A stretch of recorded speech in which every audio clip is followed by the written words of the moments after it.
You'll hear argument next in Case 22-227, Lac du Flambeau versus Coughlin.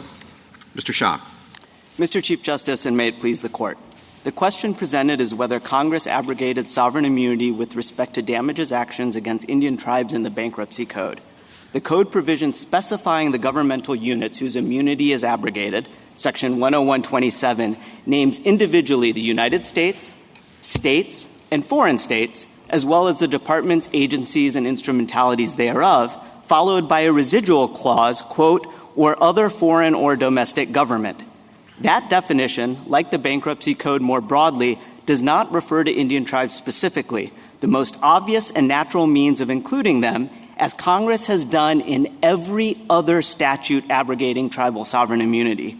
Accordingly, the best construction is that tribes are not included. But this Court need not decide the best construction. All parties agree that the clear statement rule governs, and because of that, the question is whether Congress has unequivocally included tribes so as to abrogate their sovereign immunity. In other words, as this Court has framed the inquiry, is there any plausible way to read the provision as omitting tribes? Petitioners easily surmount that bar. The First Circuit majority's reliance on the generic phrase other domestic government to sweep in tribes, and apparently only tribes, rests on a syllogistic interpretation of the terms domestic and government in isolation. Even if other domestic government could reasonably be construed to refer to tribes, despite their sui generis nature, the provision as a whole doesn't come close to providing the perfect confidence that this Court requires for abrogation.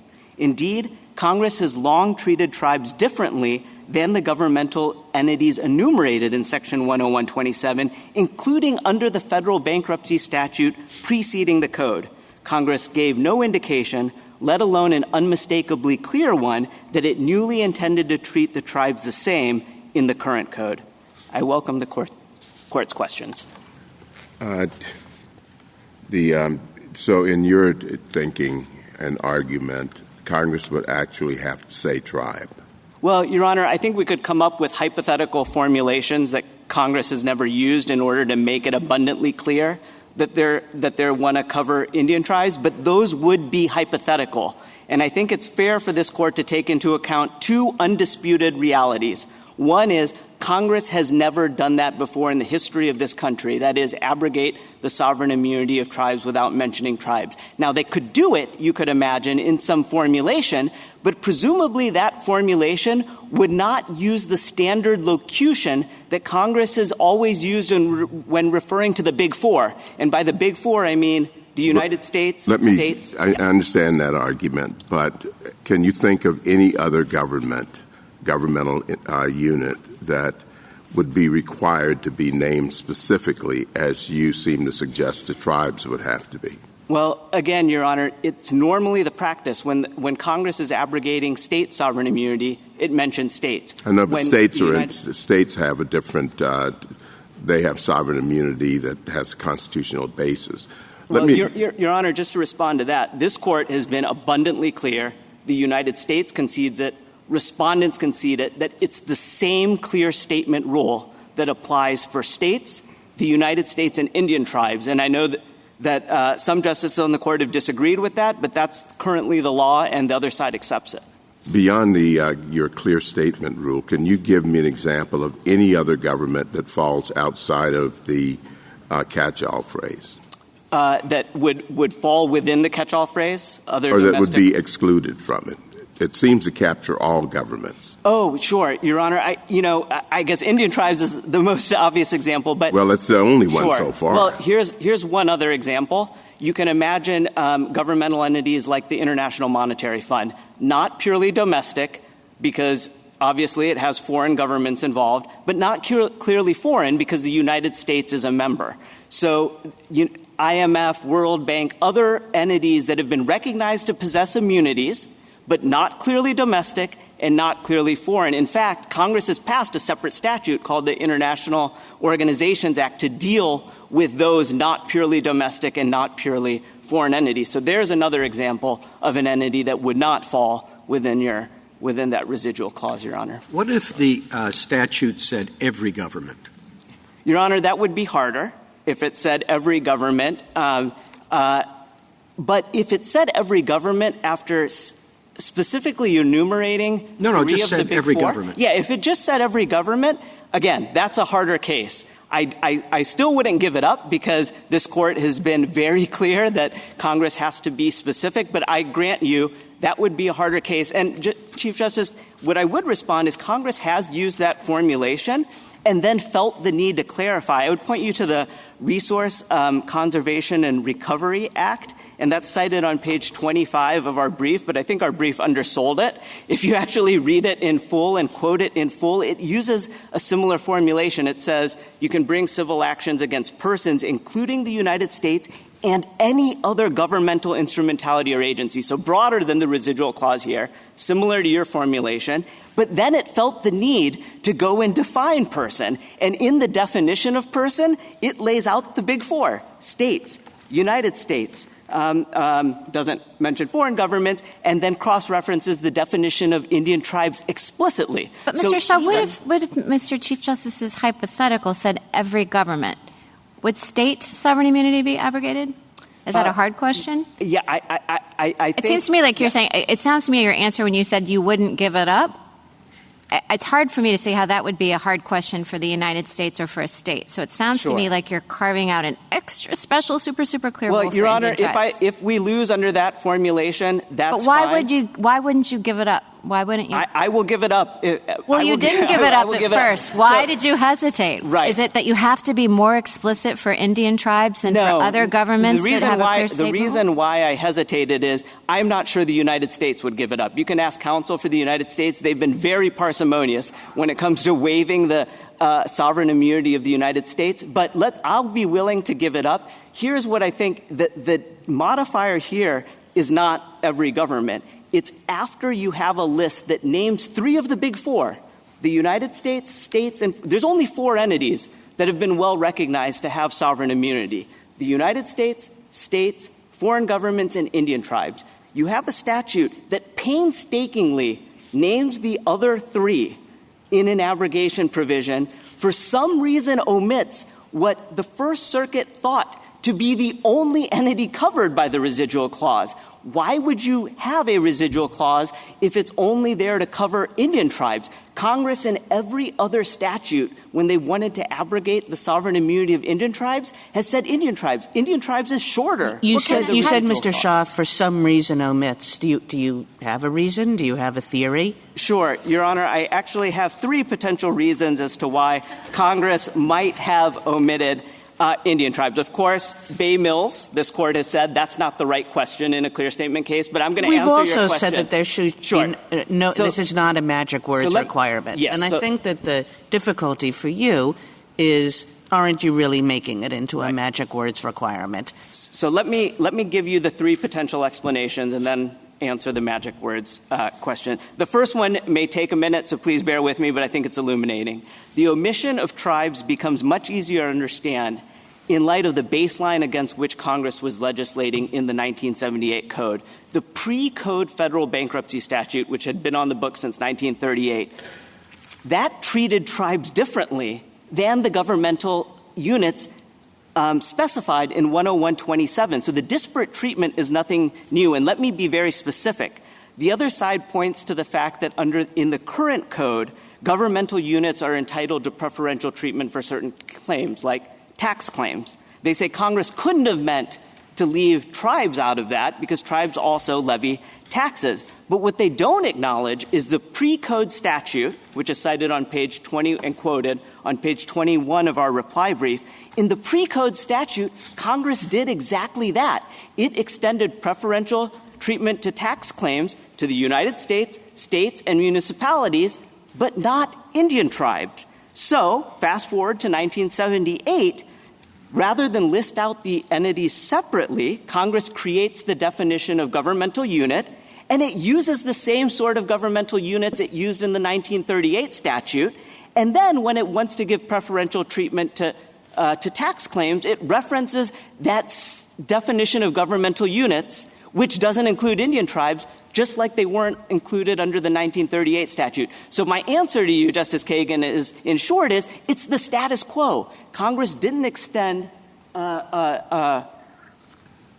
similar treatment to Indian tribes into the 1938 statute. Now, whether it was so if that's right, Mr. Shah, I mean, that Yeah. sounds very considered on the part of Congress. Yep. And then wouldn't you have something that says, but not Indian tribes? Or at least wouldn't you have said to yourself, you know, if we put in a catch-all clause after we list all these governments, somebody is going to think that includes Indian tribes. Well, Justice Kagan, but not Indian tribes is the exact opposite of a clear statement rule. Because of the backdrop of the clear statement rule, in 1978, I think Your that Honor, the point of the question is if you were really Sure. meaning to exclude Indian tribes, you wouldn't have said, Right. here are the governments, da-da-da-da-da-da, and everything else that we can think of. Well, it may not be that they were trying to exclude Indian tribes. They may have just been trying to continue the status quo from 1938, which was to extend the preferential treatment to the United States, states, and municipalities. The 1938 Code makes no mention of Indian tribes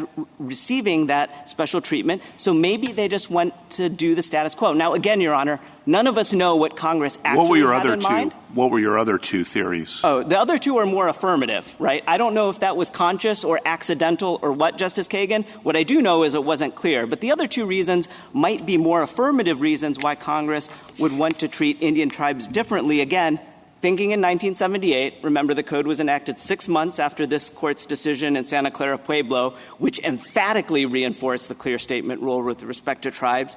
Around that same time, Congress was passing statutes, and they're included on page 11 of the law professor's amicus brief. These were statutes that were designed to augment tribal self-determination and tribal economic stability. So perhaps Congress made the decision at the same time they're trying to augment tribal self-determination and tribal economic stability, they're not going to abrogate tribal sovereign immunity. That's the second potential explanation.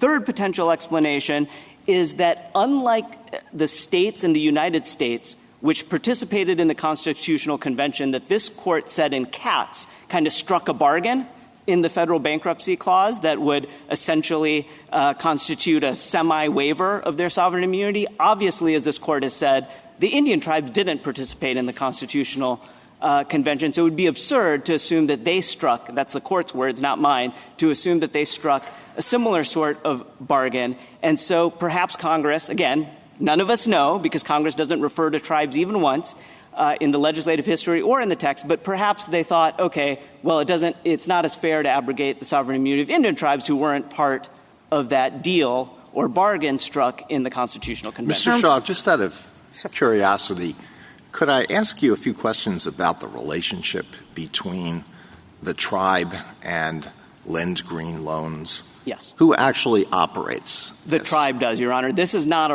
a tribe situation. The other side has never alleged it. Actually, this is a true tribal business. The headquarters is on the reservation. They have 50 to 60 – this is all outside the record, but I'm just answering your question. 50 to 60 employees. The money comes from the tribe, tribal accounts. This is a fully tribal operation. Of course, they use third-party vendors, servicers and all, like any other business that may not be tribal lenders, but this is not one of those situations that the amicus brief talks about in other cases about renting tribes' immunity. This is what percentage of the people who are actually running this business are tribal members? Again, this is outside the record. My knowledge, and if you take out the outside vendors, 100% is my knowledge. It's got 50 to 60 employees who operate out of a headquarters located. Now, I can't tell you whether all of those 50, 60 employees who work in the headquarters on the tribal reservation are tribal members, but that's the extent of my knowledge. Do you dispute the facts that are set out in Respondent's brief about what was done to Your Honor, his client that even after he filed the bankruptcy petition and notified Len Green that he had done so, they continued to contact him and he attempted to commit suicide, and even when he was in the hospital after this unsuccessful attempt, they were calling him at the hospital to collect this loan? Your Honor, this was on a motion to dismiss. That was the posture. There has been no factual development, and the tribe would actually have responses. There hasn't been any factual development here. And so what I will say is it is Len Green's policy, Your Honor, and this presumably, if we were to prevail, or if there were further factual development, it is Len Green's policy not to continue collecting debts once it's notified of an automatic stay. But it doesn't think it's obligated to abide by an automatic stay. It is, Your Honor. That is the tribe's view. The tribe's view is not, Your Honor, that the Bankruptcy Code doesn't apply to it. What we have here is a damages action for violation of the automatic stay that's seeking hundreds of thousands of dollars in actual damages, like emotional stress damages and all of that. It's not that it doesn't have to abide by an injunction, an Ex parte Young injunction, or just forget Ex parte Young, that it does believe it has to abide by the automatic stay. However, if there is a violation of the automatic stay, one could imagine an Ex parte Young action that would sue the tribal officer. They would have to abide by that, as this court said in Bay Mills. What the tribe is saying is you can't sue them for hundreds of thousands of dollars of actual damages. That's at the core of sovereign immunity, and that's what it's at issue at stake. Not the tribe's belief it doesn't have to comply with the automatic stay, not the tribe's belief that it wouldn't have to comply with an injunction under Ex parte Young to abide by the automatic stay, but rather just the hundreds of thousands of dollars. This might be an easy case if it was only that, but there's some more. If they retain tribal immunity, they would be immune from avoidance actions seeking to undo fraudulent transfers of money, as the Sixth Circuit held in Greentown.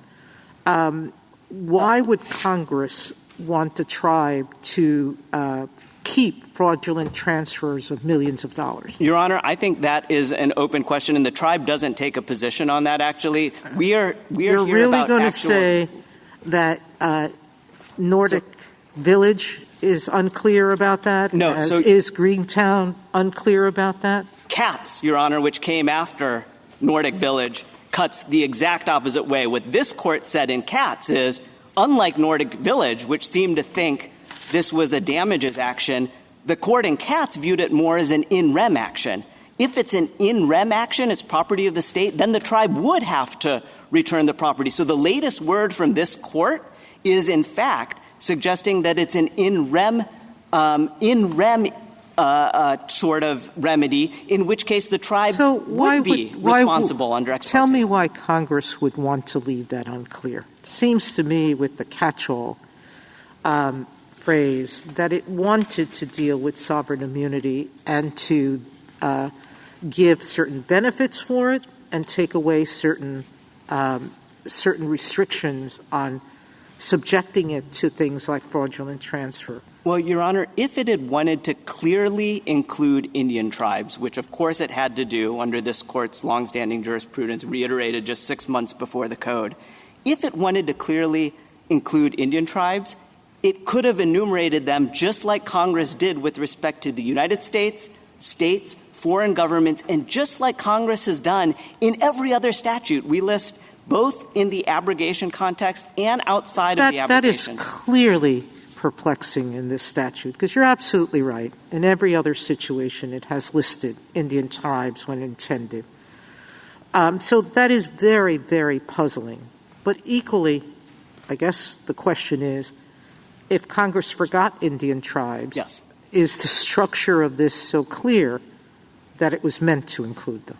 Well, Your Honor, no. I think for the reasons that I've said, it excluded them from the code that had been on the books for 40 years. The Bankruptcy Code and the Chandler Act since 1938 did not extend that preferential tax treatment to Indian tribes. But we have a very different history after 1938. We have a history of the court itself saying that sovereigns are immune from things like foreign fraudulent transfers. Right. And so we have a point, the juncture point, in which Congress is saying, okay, everyone, foreign or domestic, is going to be included, is going to have their sovereignty waived. We're going to give them certain benefits, and they're going to be subject to certain obligations, like not to violate the stay, and not to engage in fraudulent transfers. Okay, so I guess a couple responses. One is, again, the tribe, even if we prevail here, the tribe does have to abide by the automatic stay. And if this court abides by its view in Katz, it would have to return any fraudulent transfer activity. But let me get beyond that and address your question more head on. If they had used the formulation that you said in your question, every government, foreign or domestic, kind of similar to the Chief Justice's hypothetical, and that's all they said, I would have a tougher argument here. My only argument left would be, well, tribes are kind of sui generis, not really domestic, not really foreign, and maybe I win or lose on that. But that's not what they did here. In 1978, 6 months after this court issued Santa Clara Pueblo, which refers to the tribes that says they remain a separate people and that Congress has to use unequivocally clear language if it wants to abrogate the sovereign immunity of tribes. 6 months later, in promulgating the code, they do the most opaque thing possible, which is to list all of the other entities entitled to sovereign immunity, the United States, states, and foreign governments, and omit Indian tribes when it's the easiest thing in the world, when in every other statute in the history of the United States, it has referred to Indian tribes when it wants to abrogate sovereign immunity. From that, we divine a clear statement that it meant to abrogate tribal sovereign immunity when it had never conferred the benefits of bankruptcy, even under the prior Bankruptcy Code. I think under normal statutory interpretation, we should prevail. But under the clear statement rule, it shouldn't be a close question. Mr. Shaw,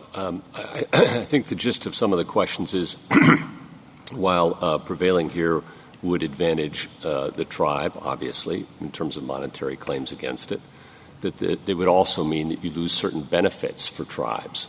And on a net basis, could Congress have been concerned that, the rule you're asking for will hurt rather than help tribes? I think that's the gist of some of the questions here, and I just want to get your response to that. Sure, Your Honor. Well, of course, the country's largest tribal organizations have filed an amicus brief. They're all lined up on your side. I don't see any amici on the other side from the tribes. Exactly. So the view of tribes are united that, in fact, that wouldn't be the proper judgment. But to answer your question more fundamentally is, yes, that is a judgment for Congress to make.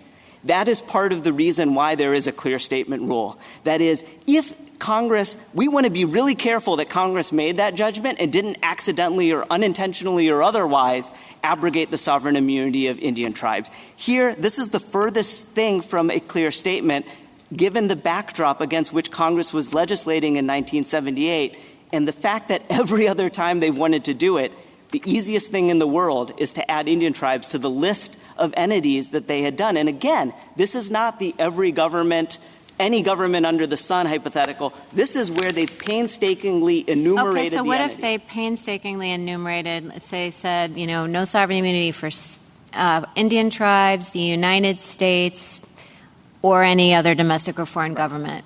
Yeah, I bet you states would be in your arguing it, or more But should they win? I mean, it seems to me like one way to read this phrase is it's an attempt to cover the waterfront. I'll grant you that it's a little bit odd to have used magic words for the other entities. Right.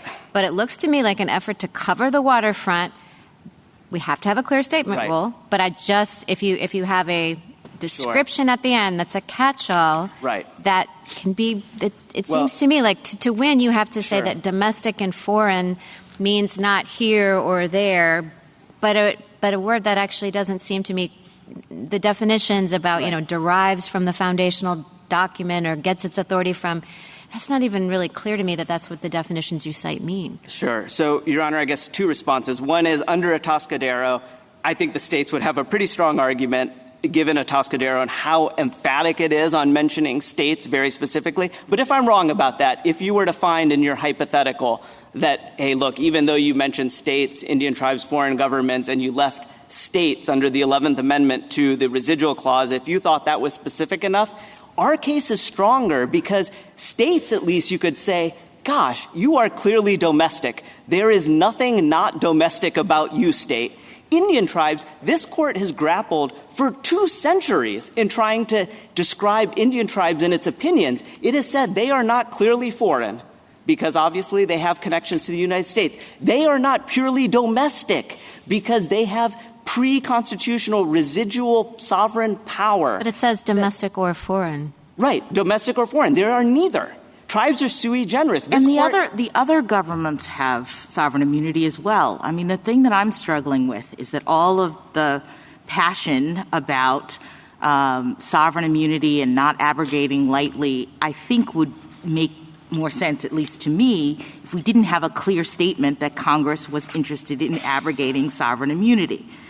It sort of goes back to Justice Barrett's original point, which was it sounds like you're asking for a special, separate rule that preserves the sovereign immunity of tribes in a circumstance in which Congress has clearly indicated that it wants to abrogate the sovereign immunity of governments. So, Your Honor, I don't quibble with you. May I finish? Sure. I don't quibble that Congress clearly indicated its intent to abrogate sovereign immunity of certain governmental units, but it then provided a definition of governmental units, right? And the clear statement rule applies to both parts. It has to clearly express its intent to abrogate sovereign immunity, but then it has to clearly identify the governmental units whose immunity it is abrogating. And in that definition, it enumerates 3 of the big 4. Why leave out when in every other instance, when Congress did want to include Indian tribes, it's named it by name, and leave it to the most vague residual clause, which might amply cover states in the United States, because the United States and states are clearly domestic. Indian tribes, not clearly domestic. See 200 years of this Court's opinions. Thank you, counsel. Not clearly domestic, but dependent domestic nations is a common term, I would say perhaps the most common. Yes, Your Honor. That is a term of art. Domestic dependent nation is different than the generic phrase domestic nation. We have searched the United States Code. There's not a single reference to domestic government encompassing Indian tribes. If Congress had used domestic dependent nation, I would not be standing here. I would concede completely that that is a term of art that's interchangeable with Indian tribes. Domestic government is not. You've mentioned a couple of times the big 4. Yes. Where has that been used before? So I will cite, so on page 24 and 25 of our brief, Your Honor, we cite some exemplary statutes. I can represent to you there are many more. That's both in the context of abrogation and outside of. So footnote 2 on 24, these are all statutes outside the context of abrogation. And if you look at it, for example, in any kind of statute. Oh, you're just saying that there are collections of statutes where you see the 4 of them. That's the locution that Congress uses when it wants to cover those 4 governments. That's even more strongly in the abrogation context because of the clear statement rule. That is, in other words, I can't find a single example, and the other side hasn't given one, where it's used the hypothetical that you gave me to start off with, which I probably lose under, but any and every government under the sun. The one example I found of that is in that example I cited you, the Resource Conservation Recovery Act and the Clean Water Act repeats it. But even there, Congress felt the need to then define that term and lay out the big 4. Well, it sounds a little bit like a college football poll, but there are others here that I can imagine in other contexts you'd think of them before you'd think of Indian tribes. I mean, it's United States, state, municipality, foreign state, agency of the United States. I don't know. I think it would depend on your context and how closely it was related to Indian affairs and issues. I don't know that in bankruptcy you would naturally say, when you want to list the governments, that Indian tribes are going to be in the first 4. Sure, Your Honor. When I mean big 4, I mean really when we're talking about abrogation, because there really only are 4 entities that this Court has recognized as having sovereign immunity in which to abrogate. United States, states, foreign governments, Indian tribes. That's it. Justice Thomas? Justice Alito? Justice Sotomayor? I would call it the big 5, territories. Territories. Fair enough. Thank you. And Justice Sotomayor, what I would add is the statute does include territories by name, Section 10127. So when there's doubt, it includes it by name. So now they've included 4 of the big 5, even more in my favor. Justice Kagan. Justice Gorsuch? Kavanaugh? Justice Barrett? No. Justice Jackson? Okay. Thank you, counsel.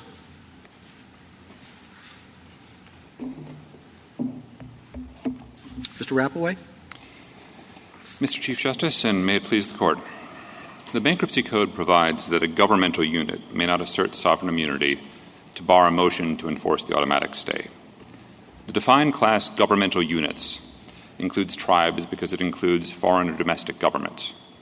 Tribes are governments because they exercise governmental authority and perform governmental functions. They are domestic governments because they are subject to the authority of and within the territory of the United States. The Bankruptcy Code respects tribal self-government. It does not treat tribes like private parties, but accords them the same status as federal, state, and foreign sovereigns.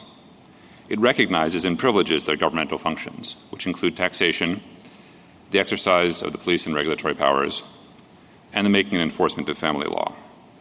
But it also holds them accountable, as it does other governmental units, for violations of the Code's critical features that define and enforce the bankruptcy court's exclusive jurisdiction over the debtor's estate, to protect debtors and to ensure equitable treatment of creditors. You have heard from the band that if Congress had meant tribes, it would have used the particular word tribes. But Congress can speak clearly in more than one way. And so the focus here should be the unambiguous words that Congress did use, not other words that it might have used, but did not. I welcome the Court's questions. Petitioner said that there's been a change in the treatment of tribes under the new Bankruptcy Code. Do you agree with Petitioner, or do you, and if not, could you elaborate on your differences? I agree that some of the priority language that they cite in their reply does not include tribal governments, but I would add what I think is an important point, that status quo is not the status quo today. The definition of governmental unit that Congress created in 1978 is clearly broader than the provisions that are cited in the reply. For example, foreign governments are included now, as they were not previously included. I'm not quite Petitioner made the argument that the domestic and foreign government distinction doesn't seem to work for tribes, that it's neither foreign nor domestic. It seemed, at least that's the suggestion that I heard. What do you think? So we do think that tribes are clearly domestic. That is our primary position. But we also think that if you thought that tribes had characteristics of both, they would still be covered by the statute. Because the phrase is not just domestic governments, but foreign or domestic governments. And I would point the Court to Section 102, subsection 5 of the Bankruptcy Code, which states that in the Bankruptcy Code, or is not exclusive. So when Congress says or, as it did in this phrase, it doesn't mean one or the other but not both.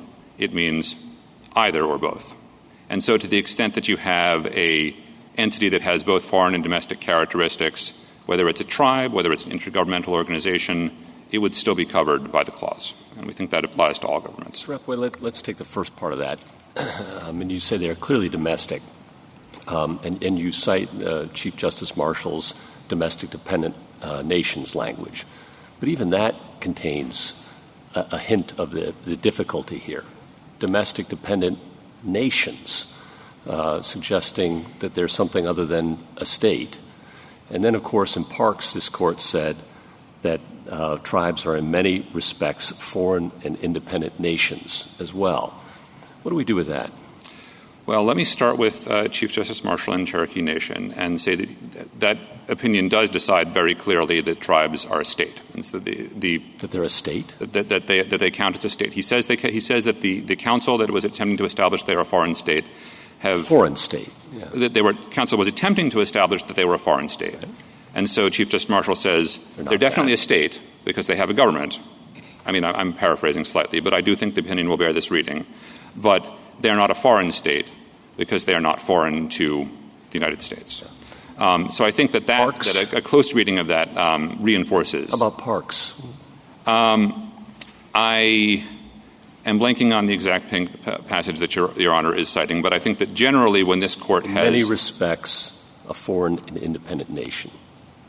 We said similar things about the territories, too. I mean, we actually, in the Crazy Insular cases, said they're foreign to the United States in a domestic sense. Well, if you were to conclude... Whatever that means. Understood, Your Honor. So if you were to conclude that there's doubt whether that they're domestic, and then I would proceed to my fallback, which is the government's lead position. Before we leave that, though, let's say, I'll give you a silly hypothetical. Let's say I invite you to go to my refrigerator and take out either vanilla or chocolate ice cream and help yourself. Does that license you to take the last scoop of the chocolate vanilla swirl ice cream in a separate container, maybe one with a note on it that says reserved for a later birthday? In that case, Justice Gorsuch, the or would be exclusive. I would as your guest, I would be bound to read that or as exclusive, one or the other, but not something with characteristics of both. But in the Bankruptcy Code, or is not exclusive. And so if it has characteristics of both, it's still included. But I don't want to give up the argument that tribes are domestic, because I think that the question here is not whether there may have been doubt at one time, and certainly there was some doubt expressed before Chief Justice Marshall came down the way he did in 1831, and there may be later cases, the insert cases, that use the term foreign with respect to things that would be domestic under our test. But rather, what would Congress have meant in 1978 by using the word domestic? And I think that by 1978, after the many times that this Court had used the phrase domestic dependent nations, and that a reasonable person reading the statute at that time would say, yes, tribes are clearly domestic. That is clear now, even if it might have been in doubt at one time in the past. Mr. Rapoport, I mean, this is just a very odd statute. It lists all these different kinds of governments that really never show up in our abrogation cases, and it doesn't list Indians. It doesn't list tribes, even though you want to call it the Big Four, you want to call it the Big Five. It's pretty clear that tribes are out there and that they have sovereign characteristics. And this statute just doesn't say tribes or Indians. Why not? So I don't know what was in Congress's mind, Your Honor, and none of us can really know that. But when I look at the words that they enacted, it looks to me like they were trying to cover the waterfront, as Justice Barrett suggested earlier. And I think that this type of enumeration, lots of different governments with lots of different characteristics, with very different relations to the United States, and then a concluding clause that says, or other foreign or domestic governments as well, is a natural way to do that. I mean, I agree with you that this looks like a trying to cover the waterfront statute. It just has this question really at the heart of it. Like, if you were trying to cover the waterfront, why aren't you listing tribes, which is like so much more obvious than all the things that they do list? I do not have an answer to that question other than to say that I think that the Court should construe the statute according to the words that Congress used. And I think that if you are in any doubt about that from the language alone in 10127, you should look to the other supporting provisions of the statute that also, I think, unequivocally support our reading. What about the historical practice, though, of Congress using tribe when it wanted to include tribes? Against that backdrop, doesn't the failure to mention tribes that Justice Kagan points out create at least some ambiguity? I think that's overstated, Justice Kavanaugh. I think that if you look at the statutes that they've cited, I mean, we focused specifically on the abrogation statutes. There were particular reasons for Congress to name tribes rather than using a general term, because the general terms they were using were general terms that would also cover non-sovereigns.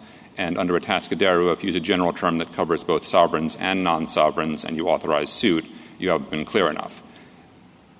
Obviously, that's not this case because 106A says we are very clearly abrogating sovereign immunity. But in the cases that they deal with, either you have the reference to tribes because they're dealing specifically with tribes, such as in the in IGRA and there's the Indian I think the Indian Self-Determination Education Act has an abrogation as well. But regardless, they're tribe-specific statutes, or they're statutes that fit the model of, well, we're going to say that a municipality can and can't do certain things and will include tribe in a municipality. Well, ordinarily you wouldn't read the phrase municipality to include tribe, so you have to include it. And likewise with the phrase person. You ordinarily wouldn't read the phrase person to include a sovereign like a tribe, so you have to include it expressly.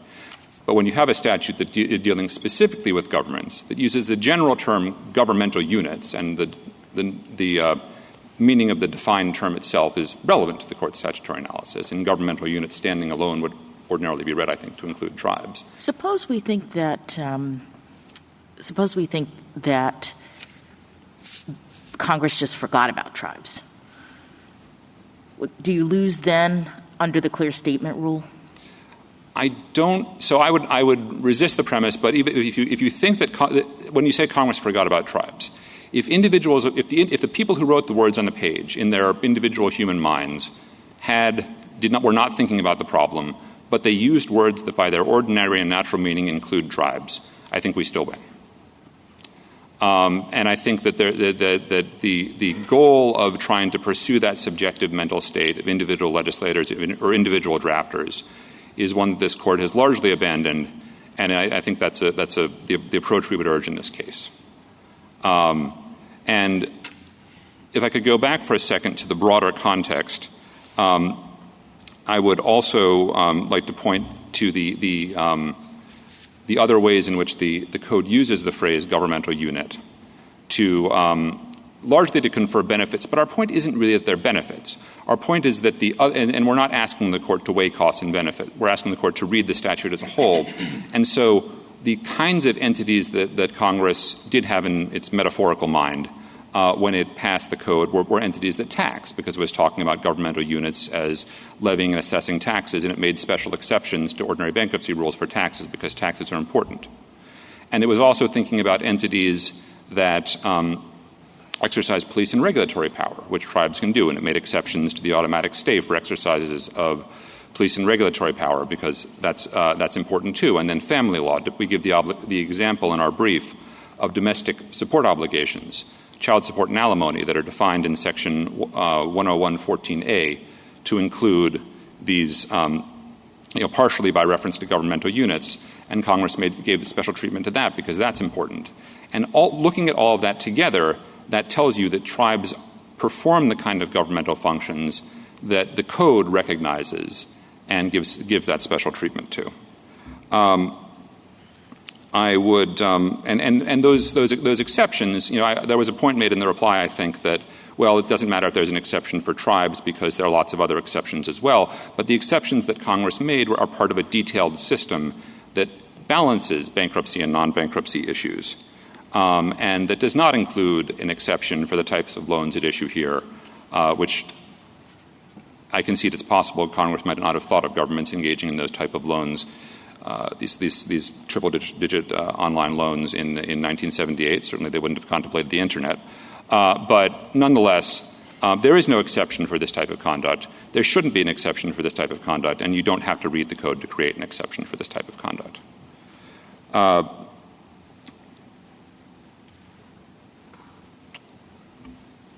Justice Thomas? Justice O'Meara? Justice Kavanaugh? Justice Jackson? Can I just ask, why shouldn't we require a clear indication that Congress actually considered the tribes? I mean, Justice Kagan points out we do have a detailed list. They clearly considered other entities, and having not considered supposedly or maybe tribes, why isn't that just dispositive of the clear statement issue? Well, I think the clear statement rule is a textual rule. The Court doesn't look to legislative history. And the cases that have talked about actually considering tribes, like United States versus Dion's, a treaty abrogation case, they say, well, you can find the evidence in legislative history. Well, no, I'm talking about the text. We have a list, detailed list of many kinds of entities, including territories and municipalities and other entities that are spelled out in the definition. Tribes are not included, so why isn't that dispositive? I understand the magic words, take on clear statement, but if the idea is we want to make sure that Congress actually considered the entities that are being affected by this rule, we have evidence that they considered others because they listed them in the statute, and here tribes don't appear. Why isn't that just the answer?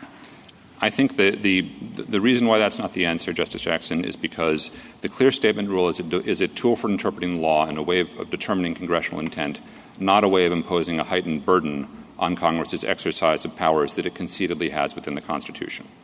And so to say, well, these words do include tribes, which I think, I don't want to mischaracterize Your Honor's hypothetical, but I think that's the thrust of the question. The words include tribes, but because, by their plain meaning, but because the specific word tribes isn't there, we will not presume that Congress meant it. That would, I think, be an approach that this Court has rightfully rejected as inconsistent with with judicial role, to construe the law that Congress has applied. Thank you. Thank you, counsel. Mr. Rayner? Mr. Chief Justice, and may it please the Court. The Bankruptcy Code unequivocally abrogates the sovereign immunity of the United States, states, districts, territories, foreign states, instrumentalities or agencies of any of those governments, and other foreign or domestic governments. That language unambiguously encompasses all governments, including Indian tribes. Petitioners respond principally that the statute does not use the word Indian or tribe, but it's Hornbook law that Congress does not need to use those words to abrogate tribal immunity. Petitioners also suggest that the words foreign or domestic are words of exclusion designed to exclude tribes and only tribes from an otherwise all-encompassing definition. That's not a plausible understanding of congressional intent. Instead, Congress chose those words to stress the breadth and comprehensiveness of its chosen definition. I welcome this Court's questions. Well, but I mean, the biggest hurdle I think you have to get over is that everywhere else they use the word tribe, and they didn't here. And they've got a long list of other type of governmental agencies. I mean, you don't have to be in the Big Four or Big Five because they're, I don't know, you must have counted them. It looks like at least a dozen. And surely they're in the top dozen. So this is the only instance where they haven't used the word tribe or Indian when they meant to include them, right? This is the only one we're aware of. That doesn't mean there aren't unlitigated statutes out there that might encompass tribes. I will say that there are other contexts in terms of where Congress has abrogated sovereign immunity where they didn't specify particular units of government. So Title VII is a classic example. The Court has found in Fitzpatrick that Title VII abrogates state sovereign immunity even though it doesn't use the word state. And I don't think Congress's prior practice can be dispositive here for a couple reasons. One is that it would amount to a rule of adverse possession. I think petitioners' basic argument is that even if Congress wasn't required to use the word tribe at the beginning when it started legislating as to tribes, once it has been hyper clear in all these statutes using the word tribe over and over, its drafting discretion is now constrained going forward. And that's just not how this Court has traditionally thought of clear statement rules. Congress has to provide a clear statement, but what is done in the past doesn't dictate what counts as a clear statement. Mr. Rayner, do you want to take a position on the question that I asked your friend on the other side about if Congress enacts a provision that says we abrogate the sovereign immunity of all governments, domestic and foreign, include the United States or not? Yes, we think that would include the United States. Okay. And I think actually that hypothetical plays up a weakness in their position because what they are arguing is that by using the phrase foreign or domestic rather than every government, Congress intended that as kind of a convoluted way of excluding these entities that petitioners characterize as twilight entities, like the IMF or Indian tribes. So rather than using foreign or domestic to make clear that it was covering the waterfront, Congress used that as a backdoor way to cut out entities that in petitioners' view don't fit into either bucket. But we just don't think that's a plausible way to think about what Congress was doing here when it provided this comprehensive list followed by a broad catch-all clause. When you refer to adverse possession, another way to describe that is Congress's customary practice that we discern over time from decades of practice. I think your office relies on that at times, as does the Court. So why is the word adverse possession, that term, answer the concern here? Justice Kavanaugh, I acknowledge that Congress's prior practice is probative. The Court has looked to that in various cases. I think the problem is that it can't be dispositive in the way that petitioners are suggesting. What petitioners are suggesting is that Congress has always done this, and therefore it's required to do it going forward. I think they're saying it just creates some doubt, and that's enough when the standard is unambiguously abrogated. Right, and I don't think it is sufficient to create an alternative plausible reading. That's what they need to do here, is to show that their reading is a plausible one. I don't think that it's sufficient to do that. And as Counsel for Respondents pointed out, many of these prior statutes are easily distinguishable. So when Congress passes a statute that is specifically targeted at Indian tribes, like the Indian Gaming Regulatory Act is one of their examples, of course that statute is going to use the word Indian or tribe. In a lot of the other statutes, Congress is specifying a subset of governments rather than all governments. And when it does that, it makes sense that Congress would have to list the governments that it's thinking about. It can't use comprehensive language because it's not trying to pick up on the universe of governments like it's doing here. So what's your theory of why tribes or Indians don't appear in this quite long list? It's a hard question. I think this is sort of akin to Paroline, the statutory structure in the Paroline case. I think the best explanation is that Congress was listing the entities that it thought were most likely to be implicated in a bankruptcy proceeding, and then added a broad catch-all clause to sweep in everybody else. It wouldn't be that surprising that Congress wasn't thinking of tribes in the 1970s. This was before the modern boom of tribal participation in the economy. This was before the Indian Gaming Regulatory Act, which was passed a decade later. So I don't think it's that surprising that they didn't list tribes. That being said, I would resist the notion that what we're doing here is sort of a subjective inquiry into Congress's intent. I think the test is, did it clearly articulate the inclusion of tribes? And here, the catch-all language is sufficient to do that. I also want to talk for a second about history. My friend on the other side pointed out that the code prior to 1978 treated tribes differently, at least implicitly, than it treated the United States and states, and that it didn't accord them a tax preference.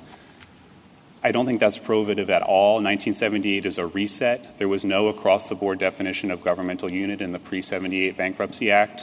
1978, Congress adopts a definition of governmental unit that applies across the board, and it's different in many respects. It includes foreign states, and it also includes a catch-all clause. There's just no presumption here of continuity with the pre-78 law and the 1978 code. You're not saying he's mistaken about the pre-78 history. You're just saying it doesn't translate. Is that correct? Exactly. There's no reason to think that Congress was trying to do the same thing in the 78 code that it had been doing before. In fact, there's every reason to think that it was trying to depart from the scope of the pre-78 code. I'd also like to mention for a moment the operation of the Bankruptcy Code. I don't think the Court needs to get to this because I think the text is clear here. But if you read this language in context of the rest of the code, it's clear that the rest of the code would not function the way Congress thought it would function. This is a classic structural analysis. Petitioners try to suggest that this is like an embedded policy analysis, but frequently the Court looks to the effect that an interpretation would have on other provisions in discerning whether that interpretation is correct. Utility or regulatory group, I think, is a case that does this exact same kind of structural analysis.